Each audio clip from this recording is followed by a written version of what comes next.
not only does he give Hulk Hogan a hug, he dry humps Hulk Hogan while Hulk Hogan is being bear hugged by the Giant. And then Hogan screams and runs like a little bitch. Somebody go get help.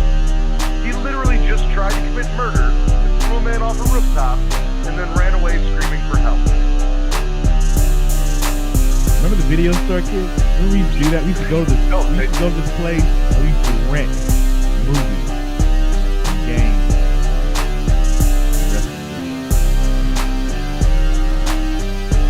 It's a fucking mummy. Call it the Yeti or the Yeti.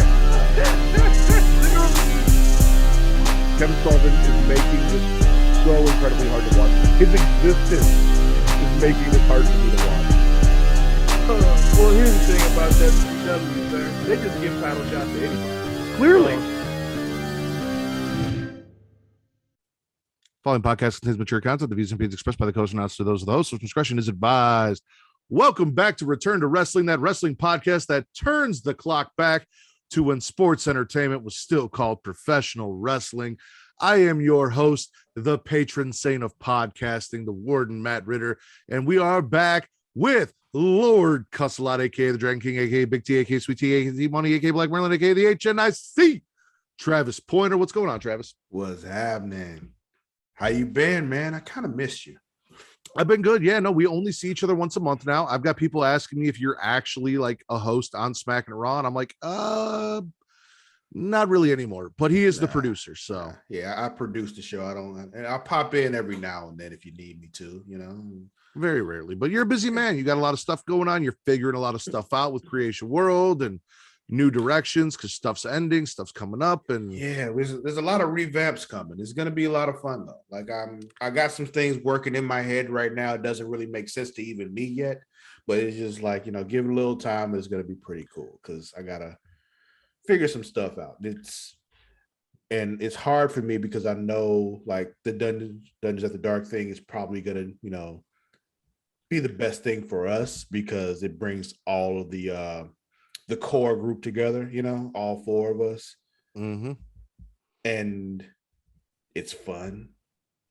And people can tell we're having fun, which is probably why our most viewed video on Pornhub. Very true. It is weird as shit that over 1,000 people wanted to watch us play Dungeons and Dragons on a porn website, but they did.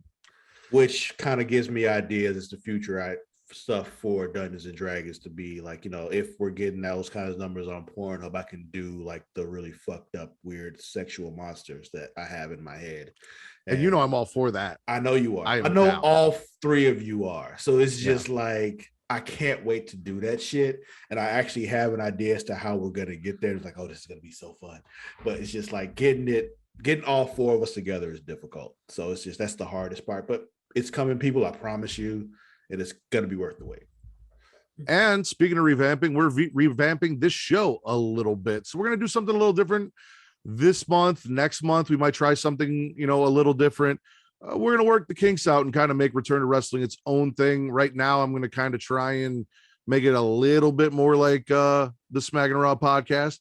And then see if I can make, you know, something a little more unique to Return to Wrestling as we go forward. So as the changes come, please, I know you guys are listening. Hit me up at Matt Ritter. Give me some feedback. Let me know what you guys like, what you guys don't like, what you want to hear more of, you know, how you like the format. But listen, let's get into it because this was actually not a terrible month. And that's the first time I think I've said that since we started the show. Well, here's the thing. It progressively gets better once the NWO starts. And I knew this, but it's just like we've talked about this before with WCW. You got to sift through the shit first, and then you get to the good stuff.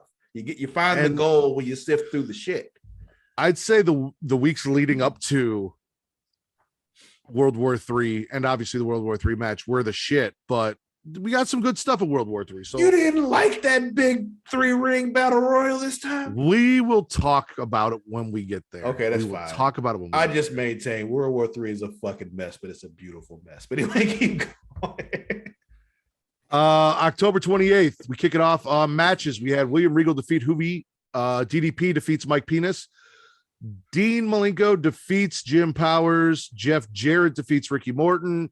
High Voltage and the French Canadians go to a DQ after the Nasty Boys interfere and attack them both. You know, I'm not gonna just let you get away with that though, right?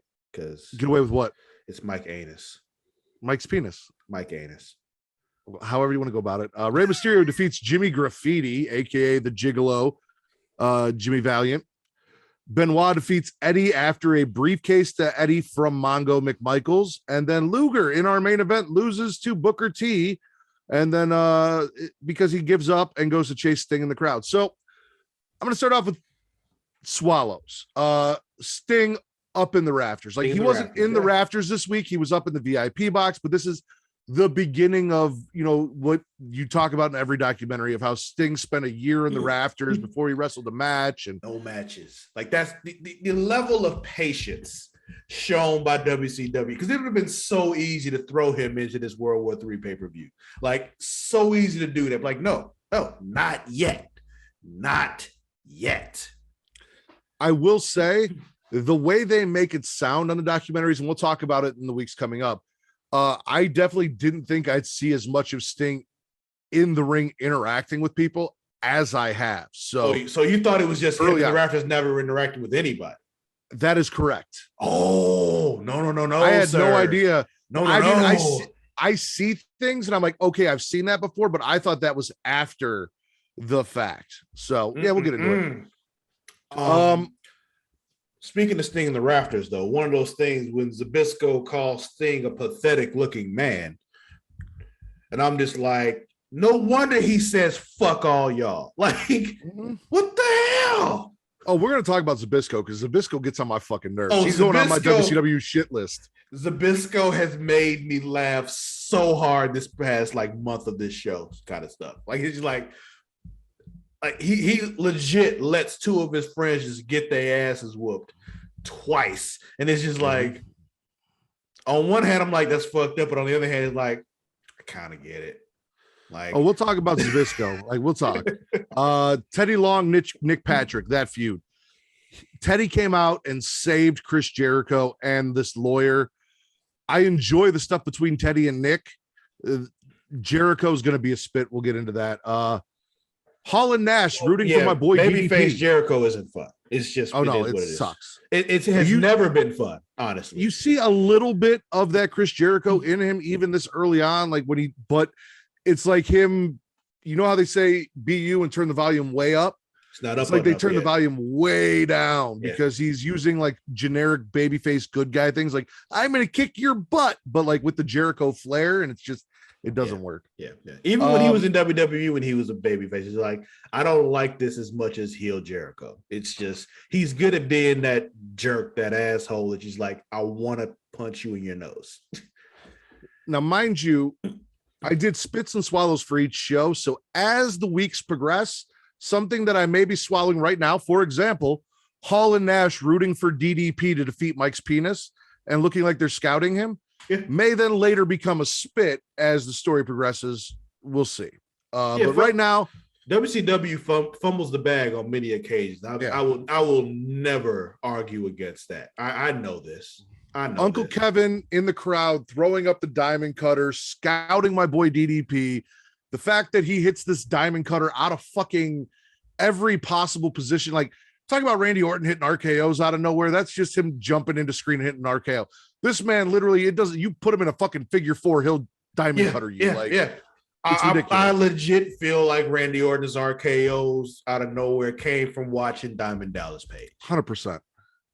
Which I don't knock him for it. When you see somebody do something well, you watch them and you do better. I get it. It's what Kobe tried to do. He failed, but he tried. Yeah. Also got Rey Mysterio versus the broke ass gigolo Jimmy Graffiti.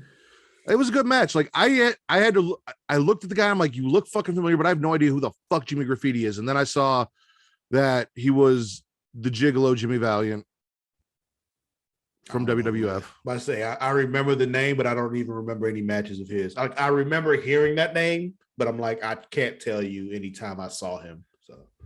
Eddie Guerrero versus Benoit. Benoit's always gonna have that stigma, but objectively looking at it, like you put Eddie Guerrero and Chris Benoit in a match, it's gonna be a fucking banger of a match. Like it is what it is.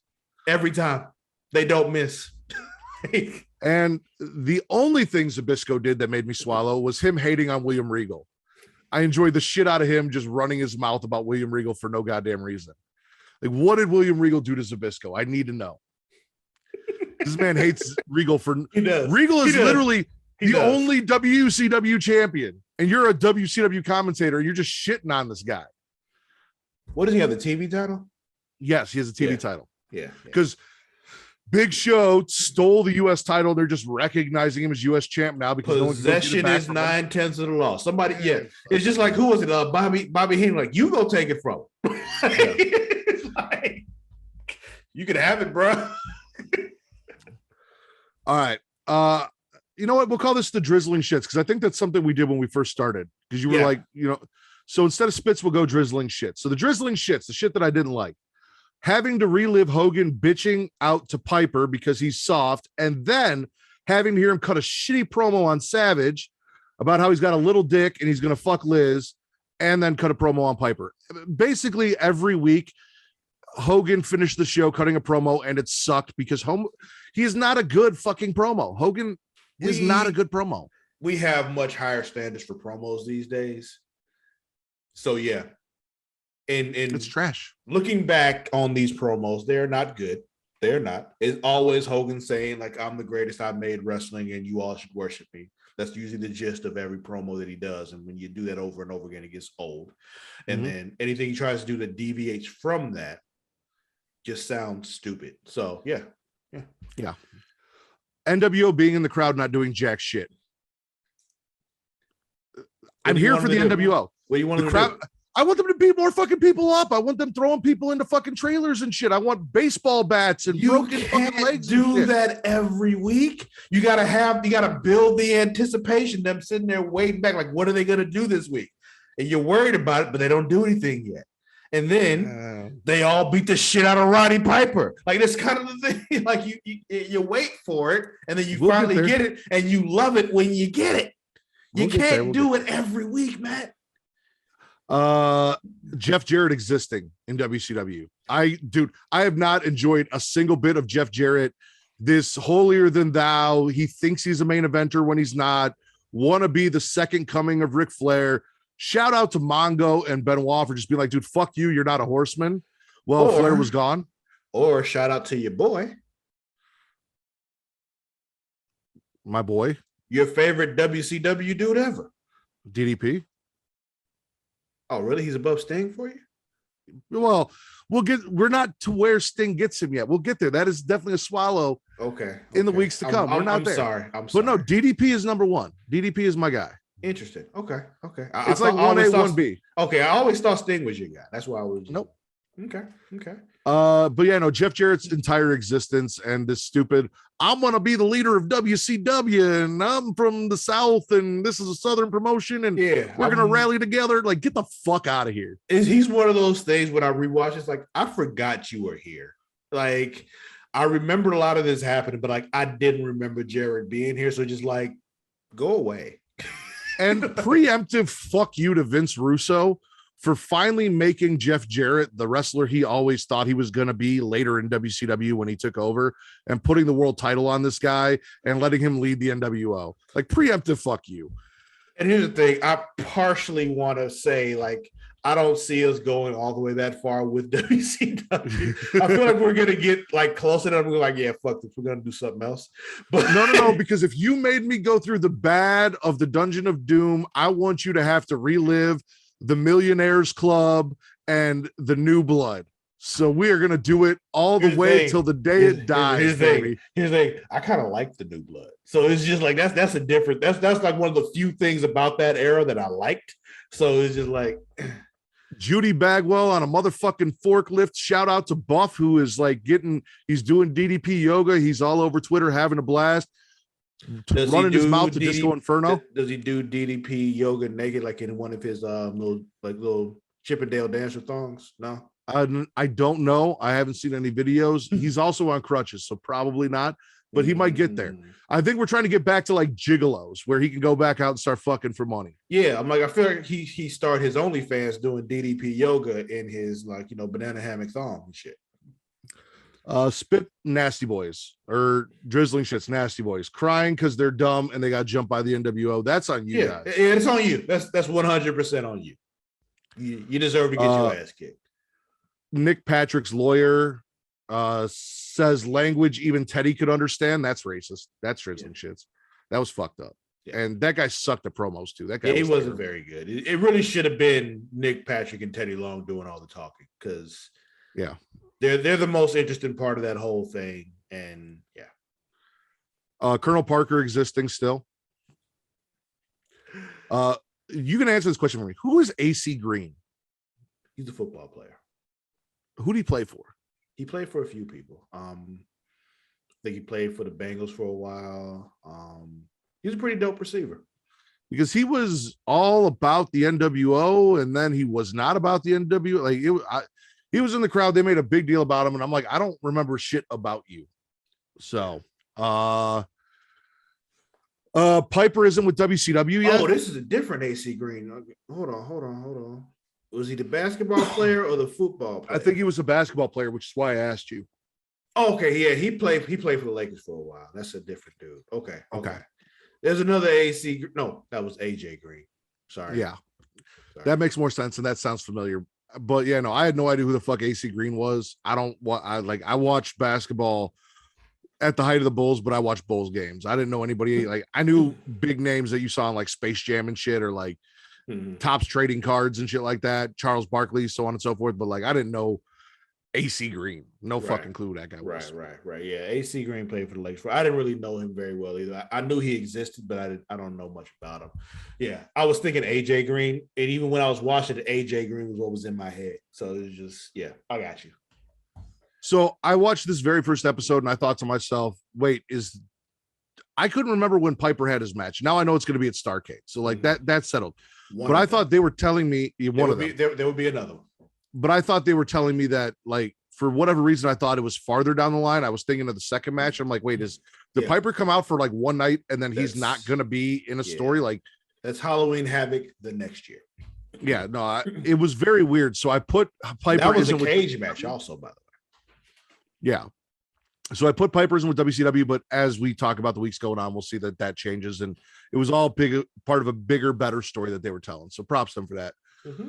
Bischoff on commentary, because Bischoff just repeats himself over and over and over again, and it drives me fucking nuts. Like, well, lucky for you, that's over.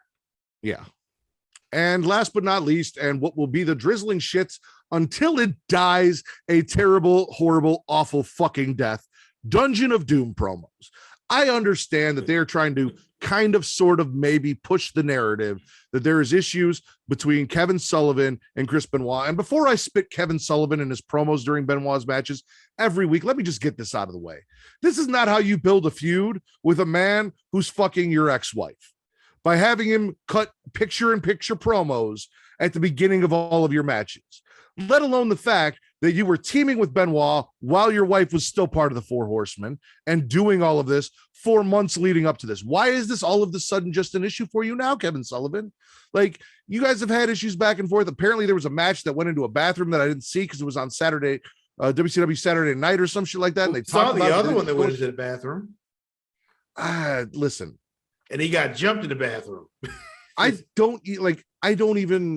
literally tune out when Kevin Sullivan comes on, so I don't even know what he's saying. He's also like talking really low and soft to Chris Benoit. Like the commentators are talking over him and shit to tell us what's going on in the match.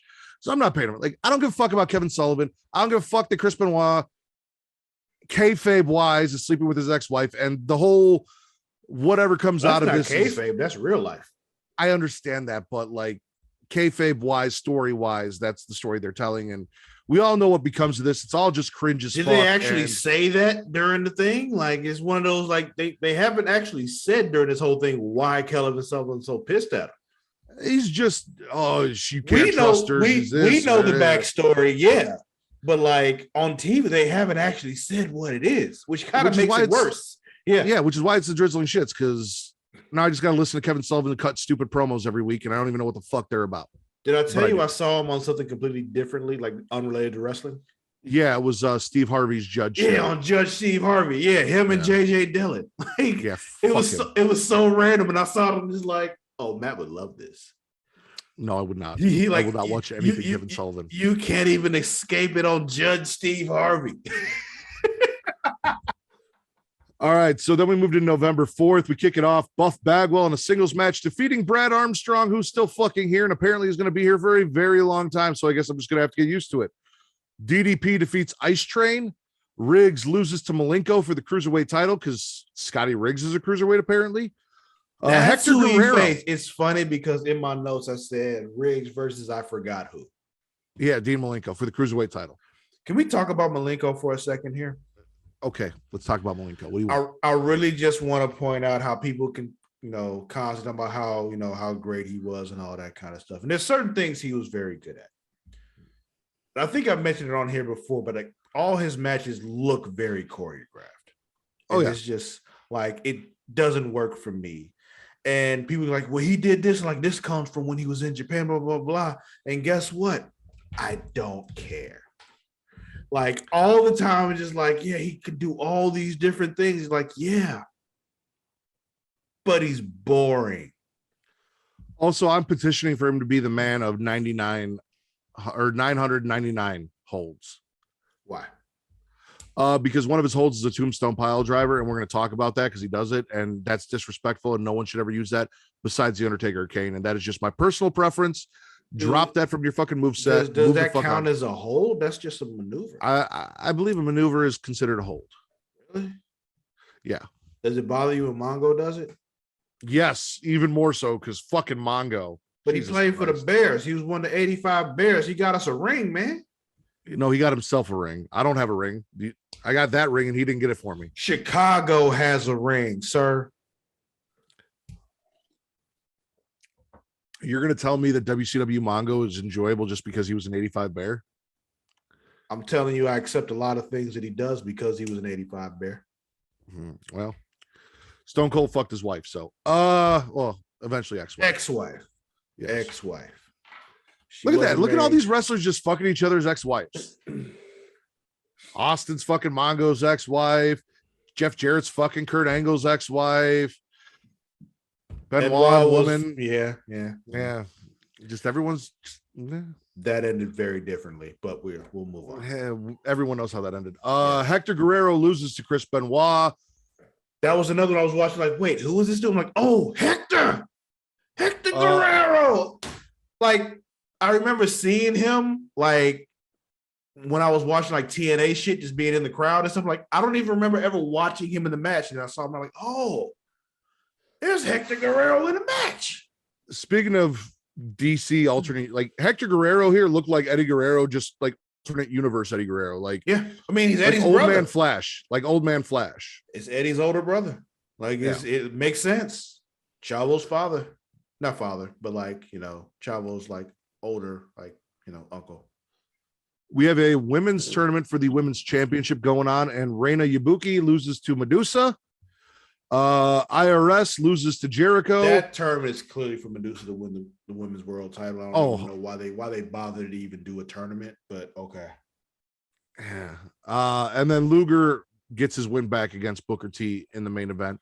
But shout out to Booker T because Stevie Ray ain't doing shit, and Booker T's been main eventing Nitro 2 weeks in a row. I mean, well, they clearly saw back then that between the two, Booker T is the star. Like, yeah, and that's why they put the U.S. title on him, and eventually the one good thing, TV title first, but yeah, and then the one good thing Vince Russo actually does is make him champion. Yeah, like he was TV champ for a while by himself while Stevie Ray was on the bench because he was injured, and he was phenomenal at it. Two good things that Vince Russo ever did. He made Booker T champion, and he did that whole thing with Hulk Hogan where he came out and called him a bitch and called him out for creative control and all that. And that's my favorite Vince Russo moment of all time. All right, so let's get into likes. Zabisco bitching about $1.30 gas because in 2022, that's fucking hilarious, bro. Sir, Mr. Zabisco, if we could only transport you in time to 2022, you can see what the fuck is happening now. I don't leave my house anymore. Like, I'm not driving anywhere because it would cost too much to go to get a fucking like I don't know, Baconator from Wendy's. Like I don't eat Wendy's anymore because I don't want to drive there. Like it would cost too much to go to Wendy's. It's not worth it to me. Could you imagine? Like he's like, and gas prices are $1.30 right now. It's insane. And I'm like, bro. I remember when gas prices were about $1.30, and they had been there in a very long time. A very long time. What else we got? NWO. Nope, that was Spitz. Here we go. Over the top rope rule. I thought it was gone. No. I was wrong because it's not gone, because I think next week or 2 weeks from now, someone loses by it. But I was all excited because somebody went over the top rope and they didn't DQ him. And I'm like, sweet, we got rid of it. I was fucking wrong. No, because I remember specifically later on at some point, I remember Lex Luger losing a match to Buff Bagwell while he's part of the NWO because he knocked him over the top rope. So it's not gone. It's not gone. They use it whenever they want, and that's going to be one of the drizzling shits because that's fucking stupid. DDP's footlong cigars and getting help from the outsiders to win his match. Again, DDP Nash and Hall is something I want so bad, and I know I'm never really going to get it. They never give it to you, but they fit so well. They do. They really do. The thing is, like, that's the thing. Scott Hall and DDP really do have a history, like when he was the Diamond Stud and all that kind of stuff. Yep. It was just like they fit so well together. They never give it to us, and it's just like, we never get that. I feel like partially it's a missed opportunity, but on the other side, it's just like where DDP ends up going is just like, I get it. Yeah, it's just like I would not trade. I just wish somehow we could have both. Yeah. I mean, I would love to trade DDP and the Outsiders for the New Jersey Triad if I could, but that's I the would one not want to lose Canyon and Bam Bam Bigelow. Bam Bam, yeah. Speaking of Bam Bam, you watch Young Rock? I am. Yeah, you see Bam Bam on Young Rock back when he was like the Crusher or whatever the fuck. Yeah, it's like that is Bam Bam Bigelow right there. Look at that. Did you watch the latest episode, the one that aired this week? Yes. So yeah, they were Haystacks Calhoun in it. Yeah, I was gonna say this will be a month later. So if you didn't see it, spoiler alert, go catch up on Young Rock. Unless you pay for it on Patreon, and it's like this month, Yeah, true. But when Rocky Johnson, after all that shit happened with Saudi and all that, and Bam Bam's like, I don't know if I want to change my name. He's like, you should trust those guys. You should listen to them. They know what they're doing. Bam, bam. Yeah. And little fucking what the Grandmaster Sexay. Yeah. When Brian, he was like, yeah, that was his son Brian. I'm like, yeah, we could, be blah blah blah. And they were talking about how the tag teams they could be on. Like, I was like watching it with Amani, and it was just like, yo, that's Grandmaster Sexay. She's just like, yeah, I told Kate the same thing. Benoit and Mongo putting Jeff in his place. You ain't a Horseman, bitch. I know he will be. I am familiar with the lineage of the Horseman, and I know Jeff Jarrett eventually becomes, I think, one or like isn't. Well, Rick kind of said he's in, so he's kind of like the. Not really. He's kind of just been like, kind of like honorary member. Honorary. Yeah. You know how in the very like far distant future, like when Disco Inferno like kind of associates himself with the Wolfpack? Yes. It's like that, except if Kevin Nash actually liked Disco. Okay. It's the same thing. Like he's not really part of it. It's just one of those like, I mean, you all right. Because they still had 4 people. Like, it was one of those things, like, during that time, like, they still had 4 horsemen. So it was just like. So we talked about this on the episode that I recorded last night, which people hear way before this. But. Unless you pay for it on Patreon. Unless you pay for it on Patreon. Then you get the fucking Patreon, people. It's a fucking $1. So listen to this. Brooke Hogan sat down with one of Diamond Dallas Page's daughters. Okay. And Brooke Hogan asked the question, and I just can't wait to see the look on your face when you hear this question. Brooke asked why there are no unions in wrestling. I mean, the same. Then she Googled it and didn't want to talk about it anymore. I mean, it's her father's fault. That's why. Exactly. Like it's one of those things. Like Literally, she's on a show. She's like, "Why don't they have unions in wrestling?" She goes, "I'm gonna look this up," and she looks it up, and she goes, "Oh," and then didn't want to talk about it anymore. Yeah, we're not discussing that because anymore. they tried to do it, and because he refused to do it, they all got fucked. Which goes back to my next like from this show, the Hogan doll on a noose that somebody in the crowd was carrying that they focused in on. Oh, I didn't see that. Yeah, no, somebody had hung a Hogan toy from a little piece of rope and was dangling it around the camera by the NWO. Was it one of the ones that was the plushes with the? No. This was like one of the plastic ones, but didn't move, and it was the old Hulkster too in the yellow tights. Okay. And then last swallow, it's called the stuff ones that all look like this, that were all like in this position. Do you remember? You know what I'm talking about? Yeah, I know what you're talking about. The Wrestling Buddies. Was it Wrestling Buddies? Okay. I think they were Wrestling Buddies. All right. So the Drizzling Shits. Generic creator wrestler Brad Armstrong. I don't know what it is about Brad Armstrong. I just don't fucking like the guy. I don't know what you have against. I mean, there's nothing special about him, but there's also nothing that I'm like, I don't like about him. Because they keep putting him on my fucking TV, Travis. They keep giving him matches. Why? There are other people I'd like to see. We're going to talk about Hoovy taking L's the entire week or this entire lead to Halloween Havoc. All Hoovy did was lose. Why couldn't Hoovy get? Yeah, that is kind of fucked up, and he wasn't winning shit. And he's just like, anyway, I need y'all to give him a little bit more respect than that. But yeah. Just in general drizzling shit. Lack of Diamond Doll. Where the fuck is Kimberly Page? I don't know. I need more Kimberly Page on my TV. I'm sure she'll be back once the Nitro girls appear. Nick Patrick being in 40 storylines at once. He's in cahoots with DDP and the NWO and all the heels, but he's feuding with Luger, Jericho, and Teddy all at the same time in all sort of different stories. And it's a little much. Like, that's a lot of Nick Patrick for me. True. I think the real thing is just him being an untrustworthy referee who just does questionable shits in every match he's like refereeing. Right, but he's got an actual feud with all three guys. Does he? Because I think his only real feud is with Jericho. No, it's with Teddy because Teddy manages about 40 different people, and Teddy's. Well, that's why shit. It's really just like it's Teddy and Jericho, and the thing is, he kind of, and he's suing Luger, and he's in Luger's matches with the neck brace because Luger put him in the neck brace. So you're right. Yeah. More Kevin Sullivan. Sherry's mullet and Parker fucking up for Booker, costing Booker T that match. Why are you still here? Nobody needs you, skinny Colonel Sanders. Why? And then this motherfucker goes, we're going to talk about, joins the French Canadas and starts dressing like them and like doing a weird fucked up mock Canadian gimmick as their manager. Like, go away. How did that happen? I don't know. There was no real transition there either. He was just all of a sudden with the French Canadians. I'm not rocking with Sherry's mullet either. I love Sherry Martel, but that mullet needs to go. Like, get a wig, fix that shit. It looks bad.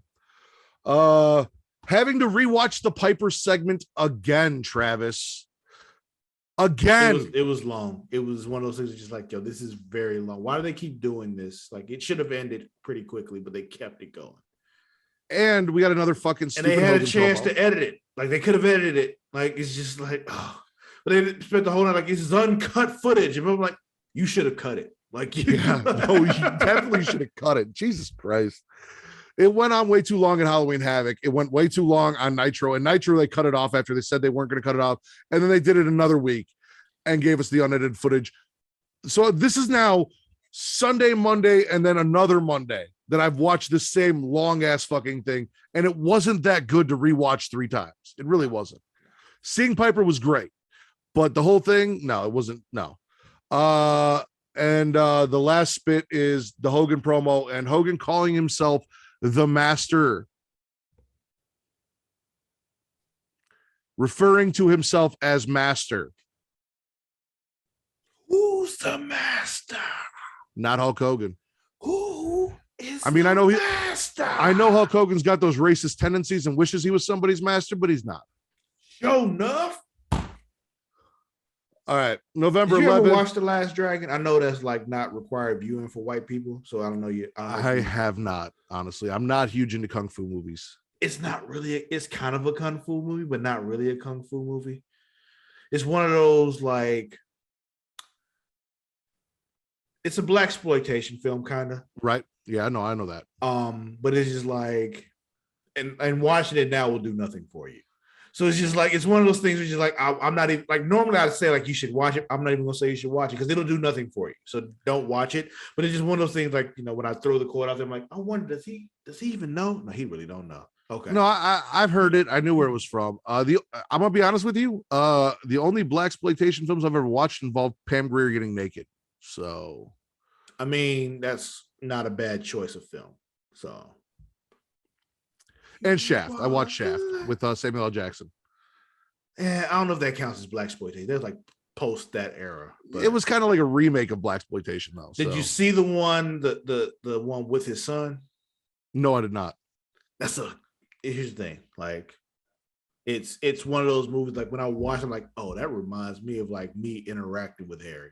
Like I'm watching this, like it is just like there's so many times like, oh, that is my father right there. Like that's talking to him right now, and it's just like, oh, this is so great. Like you watch this, and Samuel L. Jackson is my father so many times during that movie. It's just like, wow. All right, November 11th, Benoit loses to Jeff Jarrett via DQ. Malaya Hosaka, The who I'm a most fan important part of this night.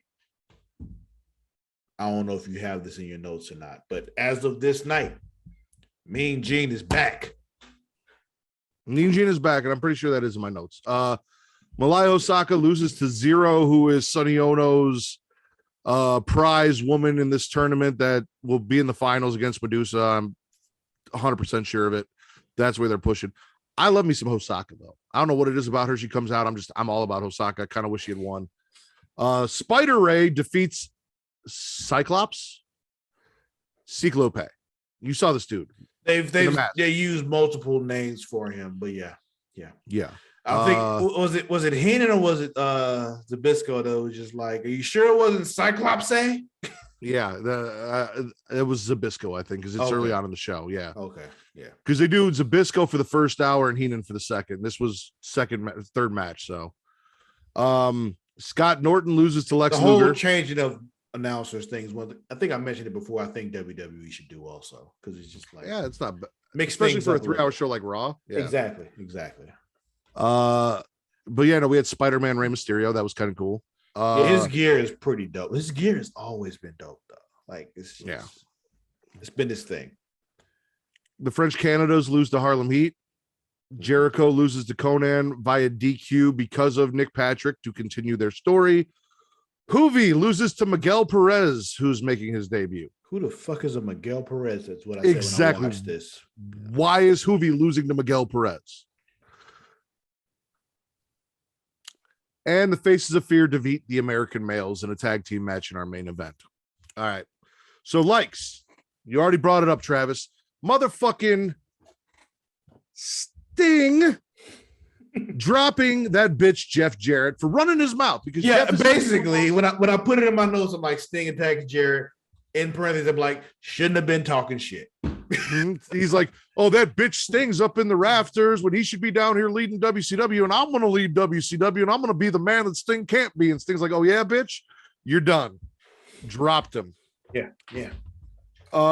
Dude throwing a VHS package at Tony Schiavone and then just playing it off like it could have been anything. Like, I loved this whole...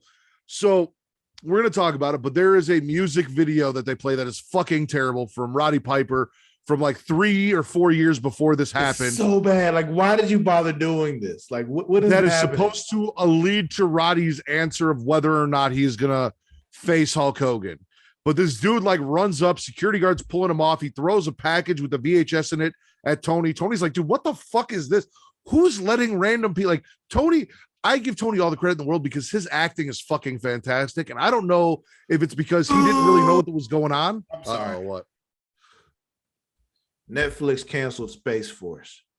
No, I wasn't even watching it. So I know, but I was. And it's just like, oh, boo. I'm sorry, y'all. Go ahead. Keep going. I'd like to believe that Tony literally has no idea what's going to happen and he is just reacting. Because even like when we get to the Kevin Nash stuff, like Tony's acting is fucking fantastic. Like shout out to Tony Schiavone. He's a you believe gem. He was 100% just like, what the fuck? Yeah, exactly.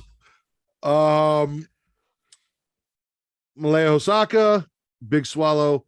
Mean Gene returns to interview DDP, baby.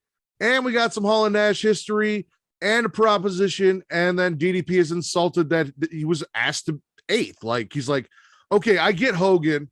But like, you waited till after 6, after Vincent. Like, fuck you guys. And I get it, DDP. I was with Hall and Nash until like, oh, Vincent. Yeah. All the rest of them kind of made sense because they're just like 6 was their boy from WWE. Like Ted DiBiase was the money. Like it was one of those things like that all made sense. But putting him after Vincent was just like, ooh. Yeah, no, that's a kick in the balls. Though Vincent and DiBiase do kind of run together, and DiBiase's funding the operation. So like, you can throw an argument in there. You could. But at the same time, just like as DDP, that's the line that I draw for him is there. And my favorite part about this, or after the Giant too, just like I mean, he's the fucking Giant, bro. Like, yeah, he's big as fuck. My favorite part about all this though was Kevin Nash throwing in that line about him and Eric Bischoff and their friendship, because not only did that foreshadow what was coming, which I didn't think came till much later. By the way, I didn't realize it was going to be this early. Not only did it foreshadow that turn that we're going to get here very soon, but it was truth because you listen to Eric Bischoff talk, and Eric Bischoff says one of the reasons why he didn't push DDP is because he was worried that people were going to think because they were neighbors and friends, that it was nepotism. So he kept DDP down for a very long time. So there was, when you give me real shit, when you hit me with some truth, and I know it's some truth, I'm like, that's one of those things that's so much better in hindsight. Yeah. That's one of those things that WCW did very well. They used to throw shit in like that all the time. And it was just like, ooh. You only know if you know. It's just like, Then also Dean Malenko, Ultimo Dragon. Like, I'm sorry. It's kind of like what Shawn Michaels tried to do when he first started the DX stuff, like saying like the Sunny Days comments and all that kind of stuff. But anyway, going back. WCW did it first, though. Anyway, go ahead. Dean Malenko, Ultimo Dragon, scoping out Psychosis, and Cyclope. I put this in here, and I'm not going to be able to deliver it. I really want to like hype Cyclope up like he's El Dandy. I've got it literally in my notes. I've got he's a great wrestler. I don't know if you'll ever see him again, though. Yeah, probably. Well, no, he was in World War III. I mean, after everything we saw this month, I barely could notice because of the production, but yeah, no, he was in World War III, and that's why I didn't like it. We'll get to it. And last but not least, Nasty Boys being kept out of the building. I don't know if they're not actually with WCW at this point, if they got fired, if some shit happened. That's the way they made it seem. Who the fuck knows? But the fact that they kicked them out of the building and wouldn't let them in made me happy as fuck. Like, I was like, this is great. It's one of those things like this doesn't make any sense. I don't know why. Because it's like they're still technically employees of WCW. Like, they tried to join the NWO and got their asses whooped. They didn't like dissolve their WCW contracts. Like, so. And it shouldn't matter if they came in and attacked 2 tag teams because, like, who gives a fuck? It's wrestling. Like, that shouldn't keep them out of the building. Other wrestlers have done much worse and have still been allowed in the building. So. Drizzling shits. Ric Flair's rehab vignette from the doctor. What the fuck was that? The music was terrible. Here's the thing, though. I don't know Dr. Andrews personally, but I have like a 2nd degree connection to Dr. Andrews. My mother used to work with Dr. Andrews. Okay. That Dr. Andrews? Yeah. Really? Yeah. Oh, that's cool. Mm-hmm. He was, he was in Pensacola. I don't know what he's doing now because he doesn't work there anymore because, like, they let go a lot of people during COVID and stuff. But yeah, she used to work with Dr. Andrews. And it was one of those things that was cool because it used to give me kind of a leg up in fantasy football because it was just like, you know, I kind of knew what was happening with people with their injuries and all that kind of stuff because a lot of football players went to him for like knee injuries and stuff. So it's just like, so what the doc say? Oh, he got 3 weeks. because they're speculating about 1 or 2. Like, oh, he's gonna be gone a little bit longer. I'm gonna trade him now. Like, it's just one of them things, just like straight up insider trading and shit. Oh yeah, fantasy football. 100% cheated on my part.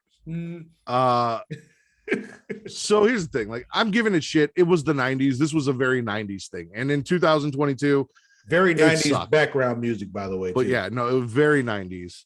In the 90s, I'm sure played much better. Tony Schiavone having to reassure Larry that Zero was a woman, because Larry Zbyszko was not convinced that Zero was a woman and would not let that shit go. Not at all. And it kept happening. He's just like, this is one of those things I expect from Bobby Heenan. And Bobby Heenan kind of let me down this month. Like, he didn't really give me a good one. X-Pac, just the way he walks. I don't know why. I'm watching this man walk. He's got his knees out and his hands up, and he walks like this everywhere he goes, and it was bugging the shit out of me. I'm like, I think it bothers you the most because he has shaved off all his facial hair. That might be. I feel like you'd feel better about everything he does if he still had his facial hair. Because that was what was bothering me about Six this time, is his lack of facial hair. I'm like, you walk like a fucking idiot. Like, your hands are always in the air and your knees are always out, and you're like fucking crab walking everywhere. Like, what are you doing? Just walk normal. We don't know if he's capable. Also, the NWO just plugging things and not doing anything. We talked about that. Miguel Perez, hairy as fuck. Like, A, he beat Hoovy.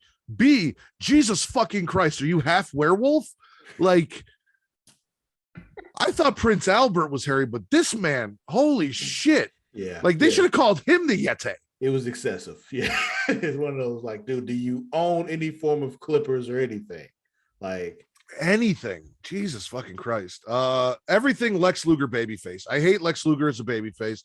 I don't believe in Lex Luger. This man is not trustworthy. You have given me months and months and months of telling me why I cannot trust Lex Luger, and now I'm supposed to believe he is the savior of WCW? Because they ain't got nobody else.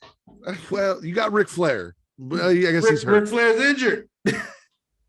Who else you gonna believe in? Jeff Jarrett? Rage and Chaos, baby. Put them at the forefront of this. Sure. Scott Norton, Ice Train. For now. Where's Scott Norton is not long for being with WCW. So where's Pitbull Pittman, man? Like, where's the Pitbull?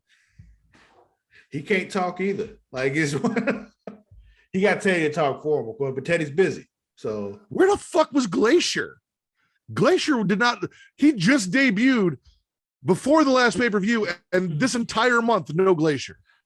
Well, once Goldberg arrives, you'll get plenty of Glacier, because Goldberg's gonna beat the shit out of Glacier multiple times. Like, there's so many times when I see Glacier versus Goldberg, just remember Goldberg beating Glacier over and over again. Also, Jimmy Hart trying to shoehorn the Dungeon of Doom into a title match that they did not earn or deserve to be in, because don't get me wrong, I love Meng, I love the Faces of Fear, but you're part of the fucking Dungeon of Doom. Just like everything else associated with Matt Riddle, you are guilty by association, and I'm shitting on you. All right, everything except Randy Orton. No, I'm shitting on Randy Orton too. No. He let that bitch steal his entire move set. No. Yeah. This is the era where we're giving Randy Orton his flowers, and I will continue to do so. I will not just sit by while you slander the RKO, man. God awful Piper music video, drizzling shits. What the fuck was that? That was bad. And another trash Hogan promo on top of it. It's a Hogan promo. What you gonna do? And the whole time they're like, oh well, Eric Bischoff couldn't be here this week because he's out trying to go talk to Roddy Piper. And then Eric Bischoff's like, oh yeah, I'm calling in, and Roddy Piper's lawyers won't talk to me, but it sounds like Roddy wants to do this, and I don't know what's going on, and blah blah blah. It's all building, and by the end of it, the payoff is worth it, and it's great when you find out what's going on. But while you're watching it, it's annoying as fuck. And I think it was supposed to be. That's the thing. I think it was on purpose. It was supposed to be like, it doesn't make any sense. Why can't you just don't? Yeah. And then you see, this is why. Yeah. All right. Nitro before World War III. Hoovy defeats La Parka in La Parka's debut. So Hoovy does get the win there. Dean loses to Ultimo 8 belts via over top rope DQ. American males lose to the French Canadas. Hugh Morris defeats Lex Luger. That doesn't sound right, but I wrote it in my notes, so we're gonna go with it. Jericho defeats Johnny Grunge. Jeff defeats Beautiful Bobby Eaton, who, by the way, is now country and no longer British. Just because he was the Earl Robert Eaton, and now he's not, and apparently has faster than any American in U.S. history converted from a red coat to a blue-blooded American. Yep. Don't overthink it. It just happened. Okay, Travis. Jim Powers loses to Big Boss Man, and Benoit defeats Guerrero. That again. was not the Big Boss Man. That was Big Bubba. That was the Big Boss Man. That was Big Bubba. Are you saying just because he hasn't passed police school, he is not considered Big Boss Man? I mean, I haven't seen a nightstick in his hand. Fair enough. Chris Benoit defeats Eddie Guerrero. Likes. I love the cold open with the Outsiders wrecking High Voltage, Public Enemy, threatening commentary, and the Faces of Fear, and then the backstage brawl between the Barbarian Mang and then the Outsiders, where they brawled out of the arena. Yeah. That was nice. I enjoyed that cold and everything. And it was one of those things where just like it wasn't one just beating the shit out of the other. It was like they went back and forth, and it was good. And they went to commentary to threaten them. And then this also led to my next which was Tony legit being upset with Larry Zbyszko for being a chicken shit. Again, Tony Schiavone's acting, selling, whatever you want to call it, where Kevin Nash grabbed him and he basically pissed himself. And he's like, you didn't do anything. You're a wrestler. You used to, you don't have my back. And he's like, and then Tony said, fuck it out. He's like, I don't need this shit. I got a wife and kids. I'm out. Done. Peace. Gone. Great shit. DDP and the NWO. We're like looking at if I'm Larry Zbyszko, like, you want me to fight both these dudes? Like, then we both getting our asses kicked. Like, what? Really? I mean, he wrestled Bruno Sammartino. I feel like he could take Colin Nash. Yeah, a very long time ago. Yeah, he's an OG badass. Come on now. I mean, he eventually fights Scott Hall, but yeah, that's a whole different thing. And it's like over a year from this date. Like, doesn't he become like the commissioner of WCW or some shit like that? No, that was Roddy. I thought he was too, and I thought that's why he had an issue with Hall, or he was doing something for WCW. No, he had this whole thing when he was going back and forth. There was just like some commentary stuff, and then Hall was like, "Yo, you can't beat me. You can't even beat Eazy-E." So he had to beat Eric Bischoff first before he got a match with Scott Hall. He beat a black belt? Holy shit. I didn't say he won. I just said he had to beat him. DDP and NWO dropping hints about what we're going to talk about at World War III. We'll get into it. Woman dressing like Zantana from DC. I did see that. You notice that? Like that's her aesthetic now. She's basically Zantana. Whatever. Do something. Just don't talk. Yeah. Piper letting Bischoff apologize for being a bitch before showing up. That was good. Piper quoting LL Cool J and exposing Bischoff before the NWO comes down and takes control of the segment. What did he say to quote LL Cool J? I didn't write it down, but at the very beginning of the promo, he's like, to quote my man LL Cool J, and then it wasn't Mama Said Knock You Out. I'll tell you that right now. Yeah, I know it wasn't that. He quoted a line from LL Cool J, and I'm like, oh, that's fucking awesome. I don't even remember what he said. I when you said that, I remember him saying that, but it's just like, oh, okay. So if you guys didn't watch along and you're kind of like, what the fuck are we talking about? Eric Bischoff has been pretending this entire time that he has been talking to Roddy Piper to set up this match between Roddy and Hogan, and that Roddy Piper's lawyers and people have been ducking and dodging him, and that's why they haven't got the match signed. And that's why they haven't got the match signed. And Piper finally came out and said, you haven't talked to shit. You haven't done shit. You haven't tried at all. You never came out. You're full of shit. And we finally find out who everyone is working for, brother. And Eric Bischoff is working for the NWO. It is that grand Eric Bischoff reveal that you've seen in all the documentaries and all of the WCW and NWO things. Happens right here before World War III, 1996. And then Piper fighting the cops to get to Hogan because fuck Hulk Hogan. And anything like, I don't know what it is about wrestling, but anytime like a single wrestler is held back by multiple cops, Stone Cold Steve Austin, Becky Lynch, Roddy Piper, it does it for me. Like, it's one of those things that I watch and like, it kind of like, you watching like, he should have got his ass whooped a lot more thoroughly than he did. But like the cops showed up. So it was like, I guess the NW was kind of like, we won't do this while cops are present kind of thing. Cause it's just like, they could have really fucked him up and they didn't. And it's just like, what's up with that? Actually, I think La Parka won that match because my first drizzling shit is La Parka's giant man thong and Hoovy taking L's because Hoovy just took a shit ton of L's. Yeah. Commentary calling him both Ultimo and Ultimate Dragon.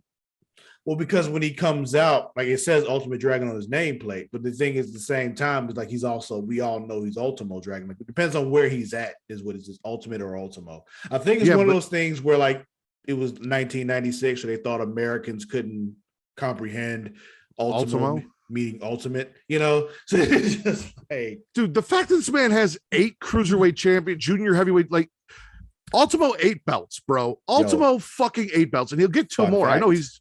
Fun fact about this, one of those belts. Do you know what one of those belts is? No. Used to be the WWF light heavyweight belt.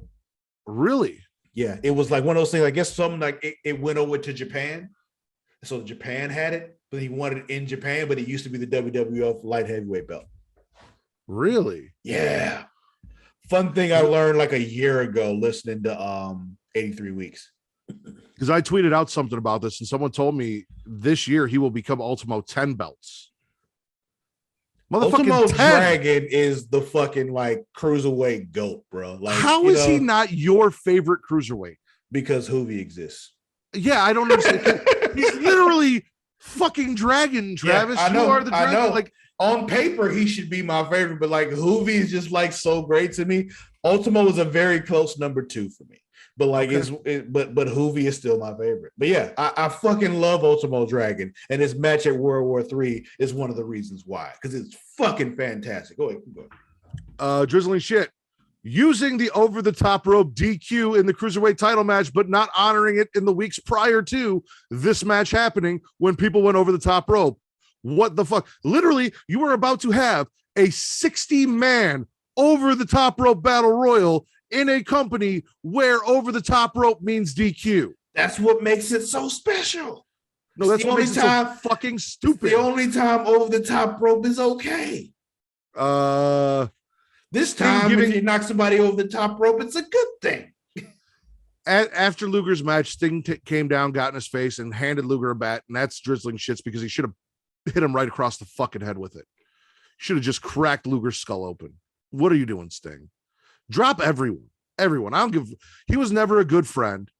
You could go back and watch the tapes. Luger sucked. He didn't treat you right. He wasn't loyal to you. Drop him too. The fact that the ref just let Johnny Grunge go out, grab a table, and set it up in the middle of a regular match without like trying to take the table down or stop him, just allowed that shit to happen. And then Johnny Grunge put himself through the table like an idiot. The fact that we're hearing Break the Walls Down on WCW when Jericho comes out. Yeah, because that at this point his music changed and they don't have the rights to that music, so they have to use I know why. I don't like hearing WWF themes when I'm watching WCW. I want to hear the original audio. It would be nice to have the original audio. That's not WCW's fault though. Like, it's not. It's still a drizzling shit for me. Hogan's I have a tiny dick, so I need affirmation promo because it sucked.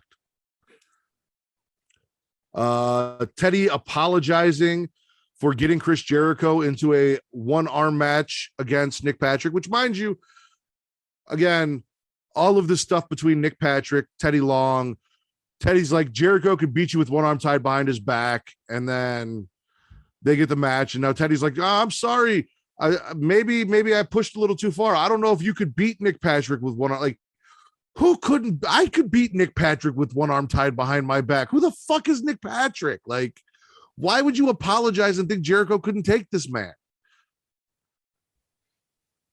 I mean, because you got one arm tied behind your back, it's a thing, I could beat Nick Patrick with both my arms tied behind my back. Like, fuck Nick Patrick. Set the match up, Travis. Me versus Nick Patrick with both my arms tied behind my back. I'll still fuck him up. I'll make the call. I know a guy. He's not a helpful guy, but I know him. We already talked about Bobby Eaton being a redneck and not an Earl anymore, and they just ignored the fact that this change happened and didn't talk about it. Yeah, don't overthink it. And again, another drizzling shit. Flair coming out and treating Jeff Jarrett like he is the second coming of fucking Ric Flair and endorsing this douchebag. The bag of the dish. Yeah. Yeah. All right, World War III. Ready? I'm ready. Ray loses to Ultimate Weight belts. Jericho defeats Nick Patrick. The Giant defeats Jeff Jarrett. The French Canadas lose to Harlem Heat. Malenko defeats Psychosis to retain his cruiserweight title. There was another match after Harlem Heat beat the Canadians. It wasn't much of a match, but it was a match. 5 minutes. It's in the Spits and Swallows. Okay. I'm sorry. And it was not a match because that was not the stipulation. The stipulation was not where you're going to have a match, but I'll get into it. Don't get me riled up before we get there. Damn it. It's one of my favorite things to do, though. Outsiders defeat the Nasty Boys in the Faces of Fear to retain the tag team titles. And something that I knew happened, I wasn't aware it was this World War III, but I know that it leads to the eventual departure of the Giant from the NWO. The Giant wins World War III and a title shot against Hulk Hogan that Hulk Hogan is going to not fucking give him. I do know some WCW stuff. You know some. I mean, honestly, if you were Hogan, would you fight the Giant? All right. So Swallows, former Battle Bowl champion DDP's promo because he should have fucking won World War III. DDP is a star already, and I don't know why anyway. Sting again dropping Jeff Jarrett to give the Giant the win in his match. Giant would have got that win anyway, but sure. Yeah. Anytime Sting comes down and whoops on Jeff Jarrett, it is a swallow. It is a like. I get it. The Piper contract signing. The whole, this I've seen it on Piper's documentaries and everything, where he's like, show him the hip, and you see the hip surgery scar, which, yeah, okay, he had hip surgery. I don't understand why that's such a big deal. Also, was it not healed? Because the whole thing was to make it feel like Piper's been away for a long time. He's old and decrepit and can't really fight no more kind of thing. It's really just to make him feel like he has no chance against Hogan. I was going to say, normally when someone has a hip replacement, their hip is better than it was before. So hitting it with a chair really shouldn't hurt them more than it would have if you had hit them before the hip surgery. You have more logic than most people who were watching at this time. Most people watching were like between 18 to 25-ish kind of thing. And in their heads, like, oh, he had surgery, so it's weaker now. And, it worked for the story, But no, I enjoyed the promo. I enjoyed, Piper being Piper. I enjoyed seeing this angle in context and not out of context in a documentary. Yeah, same here. It was one of those things when I'm watching, I'm just like, I remember this happening, but in my head when it started, I'm like, oh, I'm not looking for, because I felt like it was going to be another one of those things where it went longer than it should have, but it didn't. It did not. And it was just the whole thing with Bischoff coming out first and the whole thing, and then Hogan comes out later and he's got the outsiders with him when he comes out, and it's just like, oh, this is good. And Hogan got hit in the face with trash, and I loved it. He got fucking rocked with a this was back when they were letting people just throw shit, and it was just like, oh, I remember these days. So this is a swallow and a drizzling shit. Sherry whooping Colonel Parker's ass in the 5 minutes she got alone with Colonel Parker after Harlem Heat won. Swallow. The fact that she tried to pin him when it's not a fucking match and that wasn't the stipulation, drizzling shits, because why is the ref counting 3? Literally, it just said, if we win, you get 5 minutes alone with Colonel Parker to do whatever the fuck you want to do. That is not a match. That is not, no. You get 5 minutes. You just said it. 5 minutes in the ring, do whatever you want to do. But what she wanted to do was win a match at that point. So she didn't get the 1, 2, 3. So, hey. No, he kicked out. Also, Dusty during that match was fucking hilarious. Like, he just seemed so baffled by the fact that she did a clothesline. She So you know how- clotheslined him. She clotheslined him. Like, You know how on are you occasion, so thrown off by a clothesline, Dusty? because this is back then when they didn't think women could wrestle, even though they did acknowledge that Sherry used to be a very good women's wrestler. They did give her that credit. And They just had Medusa wrestling like 3 days ago. I was going to 5 say, days mind you, ago, they're 6. running a women's tournament and also bashing women as wrestlers. So Yeah. that's the whole thing. But you have a segment that you normally do called Shit Bobby Heenan Said. Mhm. I've got something that Bobby and Dusty said during this pay-per-view that I absolutely loved, and I don't know why. Bobby called Malenko's pin a sunset flip after dark because he didn't know what to call it. And Dusty goes, I'll take the next slow-mo because Tenay told me what that's called. Because we all know Mike Tenay is the only one that knows what the fucking moves are called. So Dusty's like, Tenay already told me what it is. I got the next one. Mike Tenay knows what he's talking about, unlike the two of us. That was great to me, and I don't know why. And then I get it. in the tag team title match, they tagged in Nash and Hall, and pre-finger poke of doom, we saw Kevin Nash lay down to be pinned by Scott Hall, which would have won the match. Yeah, people were pissed about that though. Also, like they did that, and then later on, Michaels and Triple H did the same shit. Then the finger poke of doom happened, but only the finger poke of doom is the fucking problem. Okay, like don't get me started on the finger poke of doom and how stupid people are about that shit. We'll get there. Hopefully, we will get there eventually, and then you can go off about it then. I really enjoyed that though, because they're like, oh my God, they're gonna fight. They're gonna fight. The whole time I'm like, they're not gonna fucking fight. Like, why would they fight? And then they brought up, well, if Hall pins Nash or Nash pins Hall, they still win. And I'm like, yeah, no shit. And Kevin laid down, and I'm like, that is some Kevin Nash shit. That is the most Kevin Nash shit I have ever seen in my life. Is him laying down with a smile, like, pin me quick. Let's go. Let's get this over with. I want to be here to wrestle anyway. And the rest of them quickly realized, oh shit, no. Yeah, we fucked up. Yep, we fucked up. All right, Spitz. Jericho and Nick Patrick went way too long. There's no reason that match should have gone as long as it did. That took fucking forever for Jericho to beat Nick Patrick. Wait, you not swallowing Ultimo Dragon versus Rey Mysterio? I mean, I am. It was a damn good match.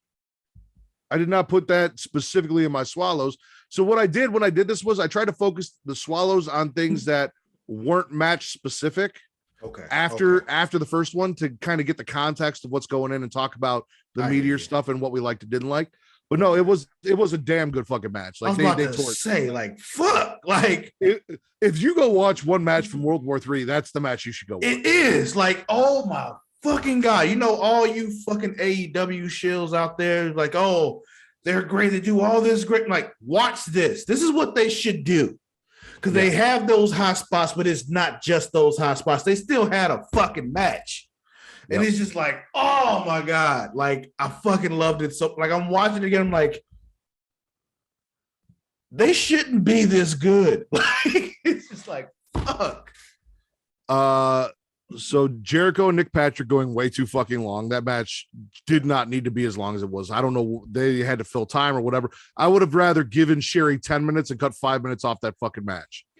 Yeah, you're right. Because and then one thing is, like, they try to talk about, like, Nick Patrick wrestled for a little while. So, like, get the fuck out justify him trying to do some offense and all. It should have been a beatdown. It should have been Jericho beating him down, and that's over with, and give Sherry more time. You're absolutely right. He's also in a fucking neck brace, so let's not forget that his neck is injured. Yeah, but we all know it's not real. That's the whole was the whole thing behind it. So, which is why I'm okay with doing quote tweets. Yeah, because we or quote fingers, because we all know it's not real. You don't like finger quotes, I know. Flair promo endorsing Jeff Jarrett, because anytime Flair endorses Jeff Jarrett, it's drizzling shits, because fuck Jeff Jarrett. Like, and I don't have a problem with the guy. It's just Jeff Jarrett has never seemed like the main eventer to me that he is in his own mind, or that he made himself in TNA, or that WCW made him. And he is walking around like he is the cock of the walk. That Vince Russo made him. Vince Russo made him in WCW. Yes, that is correct. Also, he must give good head. I'll also, go with you on the swallow though of Sting dropping him, because fuck Jeff Jarrett. Yeah.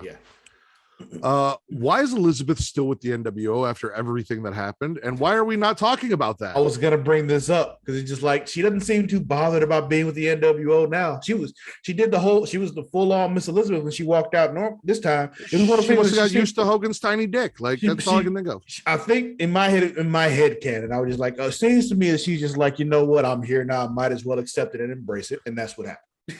What is the syndrome where like you start to fall in love with your kidnappers? Is it Stockholm? Yeah, Stockholm syndrome. Yeah, maybe she's got Stockholm syndrome. You know, you get enough of that tiny little Hogan dick and kind of erases memories. That's why Linda was with him for so long before she found real man. Hogan ruining a fun moment with insults like peg leg Pete because Hogan was the worst part of the contract signing with the dumb shit that he says. I mean, I'm not going to argue with you about that. I'm not going to tell you that Hogan has good promos. We've covered that, and we will continue to cover that in length. Why is Sherry and Parker a match? Why did they count a pin? We talked about that already. Because it was fun. Okay, Matt. It was just fun. I need you to just embrace the fun of it. Lex Luger in the general. The fact that Sherry Martel almost pinned Colonel Parker is fun. Accept it. Lex Luger in general existing in World War III and then making the big deal about him that they did. And the whole like him trying to get first off, he tried. I don't remember who it was, but there was somebody he tried to get up in the rack. Oh, it was Hugh Morris. It was Hugh Morris so he did defeat Hugh Morris because he tried to get Hugh Morris up and they rang the bell and like Hugh Morris tapped before he even got the torture rack on. And then he was like, what the fuck? And he's walking around like, what happened? I didn't even lock him in it. And he tapped out. And then he struggled to get the Giant up. Which struggled is to my get the Giant up and then tried to get Nash up, but ended up fucking him over too. And it was, yeah. We already talked about Malenko using the tombstone as a spit for me. I will die on the hill that no one should use the tombstone outside of the Undertaker and Kane. And there's a reason for that. I don't want to see it. What if back in the day, what if Mordecai did it? No. I mean, if he did it on the Undertaker in a match, like that, I'm okay with. If you use it on the Undertaker in a match, like you're trading finishers, that's okay. But using it as just a regular move in your move set, you're not going for a pin after it to win a match. You're just throwing a fucking tombstone out there like it's a DDT. Fuck you, Young Bucks. Fuck you. Anyway, and then my last spit, which Travis is very curious about, World War III. Because it was hard to fucking watch or pay attention to. You had 3 tiny little fucking screens with one angle that was terrible and you couldn't see shit. And you got all these different people talking about things that are going on different rings. They didn't have the rings numbered or anything. So I didn't know which ring was which ring or who was where, or what the fuck was going on. I was confused the entire time and it took me out of it. So confused. I hit my mic, knocked that almost over. Like, it was such a beautiful mess. Just give me a fucking Royal Rumble with 60 dudes. I don't need 3 rings. I don't need all this bullshit. You I can't be able to watch 60 dudes in one ring. Well, that's why it's a Royal Rumble. You never actually get 30 guys in the ring, Travis. That's the problem. This is what makes World War III different. They said, no, we're not going to just do the Rumble. We're going to have all these motherfuckers in the ring at the same damn time. But they got 3 rings. Stupid. So that's why there's 20 in each ring and not 30. So it's like it's less. And we can just have them just go out and do shit. And we really ain't got to like really call a match because it's not a match. It's people like throwing punches and shit until somebody gets thrown out. I'd like them to do the setup that they have for War Games with the back-to-back rings and then just do 2 rings of 30 guys and then just film it normal. That could be interesting. That would have been cool. But this 3 ring shit with the 3 tiny little screens sucked. And imagine watching it back in the 90s with the fucking clarity of 90s TV. On the tube TV. But yeah, if you didn't have the 60 people, you wouldn't have gotten, to see the likes of Bunkhouse Buck, Bunkhouse Buck, Cyclope. Yeah. You wouldn't have gotten to see these great ones, Oh, I'm so glad. So glad. You got to see Bunkhouse Buck. Yay. But yeah, and also I'll say this kind of match was won finally, like in all the ones I've seen, by the kind of person who should have won this fucking match, the fucking Giant. Like, it's just like the Giant is DDP should have won this match. I mean, if you look at the people participating, not story-wise and all what you could have gotten from it. I'm talking the biggest dude in this match is supposed to win this kind of match. Fine. Because they always make such a big deal, like, how are you going to get this dude out of the ring, blah, blah, blah, and that dude always loses, except for here when the fucking Giant won it. Because control your narratives. Braun Strowman won the greatest Royal Rumble ever. He's still got that title belt. Where did that take place? Saudi Arabia. It doesn't count. All right, Travis. Overall, I think this is my favorite month of wrestling with WCW. You made me watch. And a lot of that is attributed. Well, a lot of that is attributed to the Roddy Piper story and Eric Bischoff joining the NWO. And then we had some really good matches. Ultimo 8 belts being there. Real women's wrestling. Like real women's wrestling in 1996, which you're not seeing on the other channel over in WWF. Medusa tearing it down with people. I enjoyed the shit out of that too. So yeah, overall, I'll give World War III's month of wrestling a swallow, despite all of the, and we barely got, like, we got Kevin Sullivan for 2 seconds, maybe 3 of the 4 shows. So like big plus. Dungeon of Doom is dying slowly, very slowly. And this is the thing, because he was barely in it here is why I thought he was gone already. Because he's just like, I didn't remember this. And now so I'm like, oh, that did happen. Oh. Very, very slowly. This is the slowest death ever, but it is happening, and I can't wait for it to be done. How'd you like the new format? How are you feeling it? Felt pretty good. I don't hate it. Okay. So it's like, yeah, we can. Yeah, like I said, I got another idea for what we do next month. We can try that too, and then we'll see what we like better. And, yeah. All right. Well, you want to plug Creation World, everything you got going on. Next month is Starrcade. It is Hogan versus Piper. Spoiler: Hogan wins because he's fucking Hogan, and that's not going to work for me, brother. Yeah, and I feel like that's going to happen for a very, very, very long time. So I'm ready to just watch Hogan win for no fucking reason over and over and over again. Well, you got to think it's the NWO story is them like pounding on WCW for a while until their hero comes. You know, it's kind of how it works. DDP, their hero DDP. No, the other one. Oh, because I can't wait to get to Jay Leno DDP, Karl Malone DDP. That's 98, bro. Oh, damn it. Oh, speaking of, real quick, side note before you plug your shit. So I was listening to Smacked Raw. They did a stream about wrestling video games. Do you remember WCW Thunder, the video game on the PlayStation? Yeah. You remember all the it was like Nitro, but it was the newer one. Yeah. Yeah, but do you remember all like the wacky arenas and characters that they had in that game? Yeah. Where you like wrestle as a praying mantis, or you could like wrestle in space? Yeah, you had to put like codes in for it and all, but yeah. Yeah. Okay. Yeah, I remember that shit. I definitely do. I feel like that needs to come back. That kind of shit, yeah. Random fun, stupid shit. Big head mode and all that fun shit. Yeah. Though I think 2K20 had big head mode, but no one played it because it sucked. Well, 2K20 was trash. Yeah. Yeah. Like the game didn't work. Like it was one of those, like, you know, any kind of fun feature you may have had didn't matter because your fucking game didn't work. Also, I have not done much on 2K22 after I made my stuff because I got locked into Final Fantasy or Stranger of Paradise, Final Fantasy Origins. Oh, really? Which I just beat. Yeah. You beat it? Oh, okay. Yeah. I'm not into punishing myself like that. So I love me some Final Fantasy. I played all the day. I mean, I love Final Fantasy, but games like that are just like crushingly difficult for no reason don't do it for me. So. You know, if you play the story, it's not that bad. But I will say the difficulty jumping from story to casual is immensely different. Interesting. So I might check it out on story then. Okay. Yeah. Anyway, I just don't have the time to get good at games anymore. So it's just I like a little bit of difficulty, a little bit of a challenge. I'm cool with that. But it's just like things that are like super difficult that I have to like take time to keep playing and get good at. I just don't have the time for it. No, you don't have to do that. And I think you'll enjoy this because they've got a lot of different classes you unlock. Like literally any class, like there's a samurai class and a ninja class, and then literally from swords and shields to giant swords to ninja class. So there's a katana that you can use that has special moves and all sorts of shit. My favorite, I think, was the gloves. They've got clawed gloves and like boxing gloves. The getting in there and fighting and punching. I think that was my favorite thing to do. But anyway, this isn't a Final Fantasy podcast. It's a wrestling podcast. We can do one.